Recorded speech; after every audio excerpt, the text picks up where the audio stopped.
Hello cellists, welcome to Royal Clarets and Marina and my recording studio. Now, I'm a composer and I'm just working on this track at the moment actually. I make film music and I notice every tiny little difference in sound. Because when you're recording on microphones and then you're playing the recording back all the time and you're juxtaposing and what have you, you really notice the tiny differences between two single notes, for example, especially on the cello. It's a bit different on the piano. If you're using a digital piano, there's always exactly the same. That's why we have to use so many effects in digital compositions, because otherwise things, they do sound very boring, don't they, when you listen to piano that's done on a digital piano, recorded on a MIDI file. It's really boring. There's no personality at all.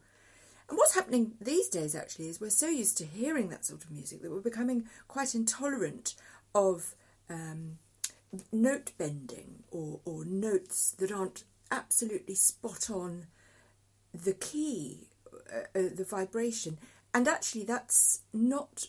The history of music hasn't been about that, and especially in a lot of ethnic music that uses quarter tones and half tones and eighth tones, etc. And even the human voice, where with a vibrato, we're not used to that anymore. We're much more because we listen to so much pop music that's just been done by machines. I'm concerned about it, to be honest. Anyway, I'm digressing. So. What I wanted to talk about today was the difference between an open string. Now, when you play an open string on the cello, it's free to vibrate, or you're not touching it, and it's all set up on this wonderful bridge and the body of this beautiful cello.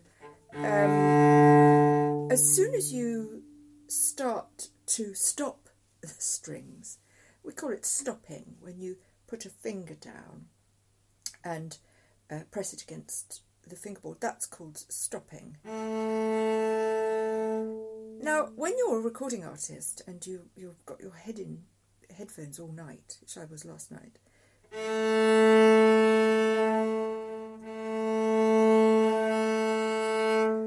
now you can really hear the difference, and you probably can on this podcast. So this is the open A. And this is my stop day, which is on the D, the string next to the A. The stopped string. The open string. It's incredible, isn't it? The difference. So when I compose a piece of music, I have to decide where I want to play that A, because there's another one down here. That's my harmonic. I've got a lot of rosin on my strings today because I've been...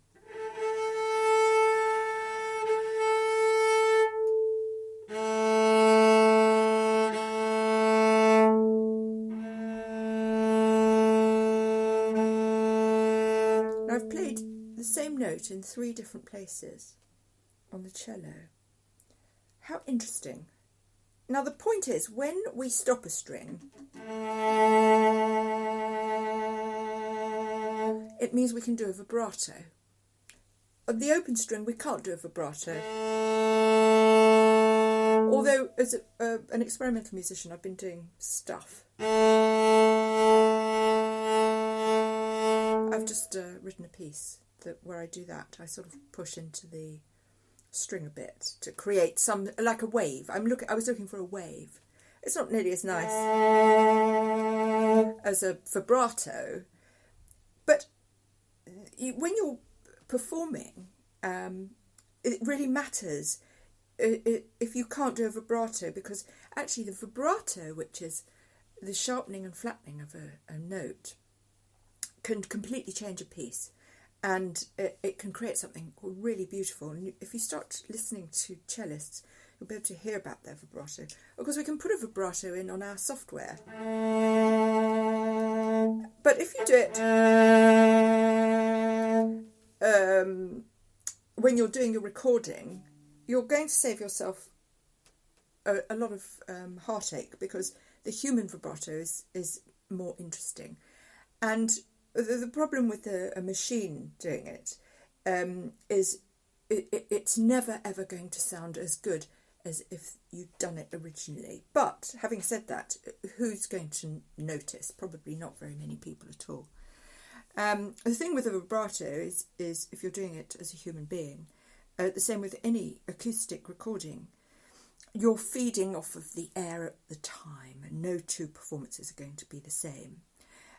So if you're in a bad mood, you're going to create an angry vibrato maybe, and if you're in a loving mood, if you've fallen in love, you'll do a romantic vibrato. My point today is that when you're, I mean, the thing with an open A is that if you're playing your scale, you've got to be completely in tune. Whereas if you're going to do it on the, I was a bit flat there, on the A string with the vibrato, you can sort of cheat a bit. So if you're a bit sharp, I mean, the thing with the finger is if you look at your finger or feel your finger on a string, and you can just, without moving the finger, you can move the bone inside. And I wasn't moving my finger there. I mean, I was, sort of, but I wasn't, moving my hand up and down. I was literally just kind of rolling, darlings, rolling my pad is what I was doing. And when you realise that you can do that, if you're a bit sharp or a bit flat, you can just sort of shift it a minuscule amount, tiny amount. Of course, an expert cellist would know what you've done. But the fingers are, when you're practicing your scales, I think it's important to use a really pointy, I call it a pointy finger, not a pad. The pad is less articulating. Is that a word? It's harder to articulate the pad than the fingertip. The fingertip is spot on, exact, and it's faultless unless you've made an incorrect manoeuvre. So when you practice your scales, I'd practice, if I was you, using the very, very tips, because that's how you're going to learn the positioning better. Of course, when you're in a rock band or a bit of blues or whatever you're doing, I mean, I was using my whole hand there. I had all my flat fingers. It's a very different sound, isn't it? It's more muted. It's a bit more velvety, and that's really good as well. That definitely has its place, especially for pizzicato.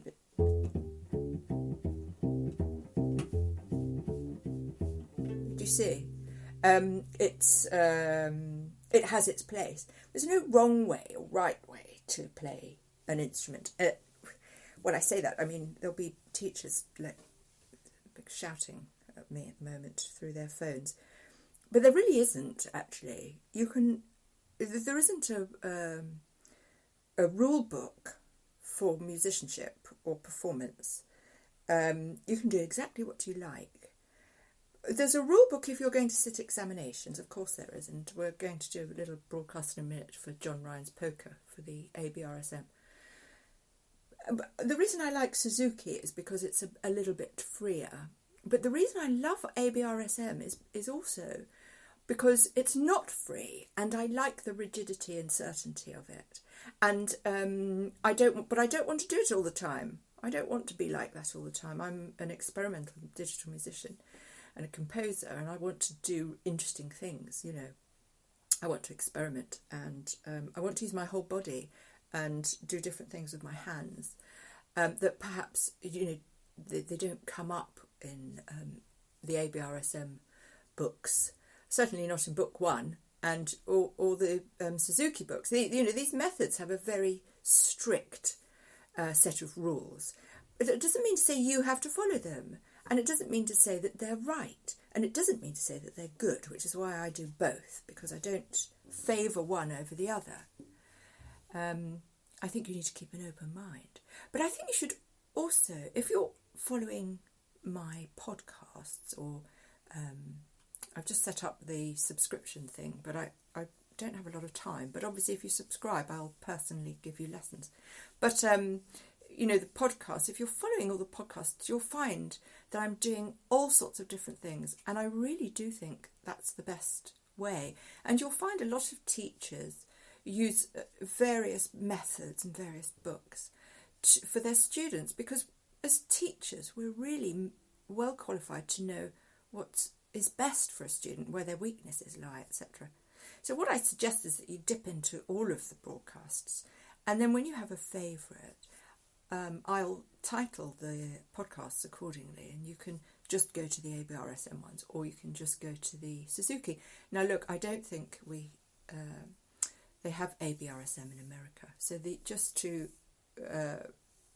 inform you, as most of my listeners are probably American, it's a system of music in Great Britain or United Kingdom, however you refer to us, that it has a series of exams, and you would do 1 or 2 grades a year. I mean, if you did 3 grades, you'd be a protégé, basically.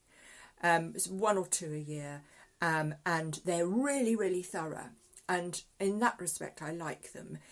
They're really classically based, but they do have a bit of jazz as well. But it just dips a finger into the jazz.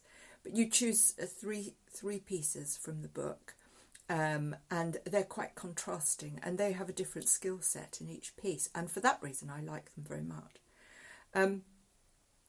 The Suzuki, if you're not familiar with Suzuki, is really good at getting fast results. It relies very heavily on ear playing and rote learning, over and over and over again. So if you're a parent and you don't want to hear Twinkle Twinkle Little Star for the next 10 years, over and over again, playing it in the car so that, little Jimmy can have it in his head forever, don't go the Suzuki route, go the ABRSM route. I would recommend you do both. And also all of my experimental classes, because we're going to be doing lots of sort of method that I choose, which is much more about therapy, I guess. And I might as well plug my therapy class. I'm doing the free piano lessons are much more about therapy than piano lessons. But the new jazz club, that will have lessons, so we're going to sort of split them up a bit. Anyway, I better get on. I've got work to do. So back soon. Please enjoy your cello. We'll have big chats every day. And really, I'm so thrilled that you've decided to play cello, because it's really it's secretly my favourite instrument. Don't tell the pianists.